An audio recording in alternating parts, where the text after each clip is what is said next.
মধ্যপ্রাচ্যের উত্তেজনাপূর্ণ পরিস্থিতির মধ্যে পবিত্র আল আকসা মসজিদ প্রাঙ্গণে জুমার নামাজ আদায়ে নিষেধাজ্ঞা দিয়েছে ইসরায়েল। নিরাপত্তা পরিস্থিতির কথা উল্লেখ করে এ সিদ্ধান্ত নেওয়া হয়েছে বলে জানিয়েছে ইসরায়েলি প্রশাসন। বৃহস্পতিবার এক বিবৃতিতে ইসরায়েলের বেসামরিক প্রশাসন জানায়, চলতি সপ্তাহে আল আকসা মসজিদে শুক্রবার জুমার নামাজ অনুষ্ঠিত হবে না। তারা দাবি করেছে, ইরানকে ঘিরে চলমান উত্তেজনা এবং সম্ভাব্য নিরাপত্তা ঝুঁকির কারণেই এই সিদ্ধান্ত নেওয়া হয়েছে। বিবৃতিতে আরও বলা হয়, শুক্রবার জেরুজালেম পুরনো শহরের সব পবিত্র স্থান বন্ধ রাখা হবে।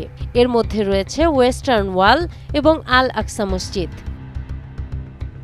এসব স্থানে ইবাদতকারী, পর্যটক কিংবা অন্য কাউকে প্রবেশ করতে দেয়া হবে না বলেও জানানো হয়েছে। ইসরায়েলি বেসামরিক প্রশাসনের প্রধান ব্রিগেডিয়ার জেনারেল হিশাম ইব্রাহিম বলেন, বর্তমান পরিস্থিতিতে নিরাপত্তা নিশ্চিত করতেই এই ব্যবস্থা নেওয়া হয়েছে। ফিলিস্তিনিদের কাছে আল আকসা মসজিদ ইসলামের তৃতীয় পবিত্রতম স্থান হিসেবে বিবেচিত।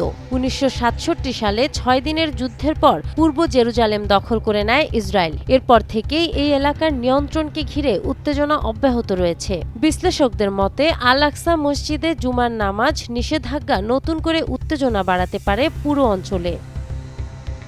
নাহার বৃষ্টি, টাইমস টুডে।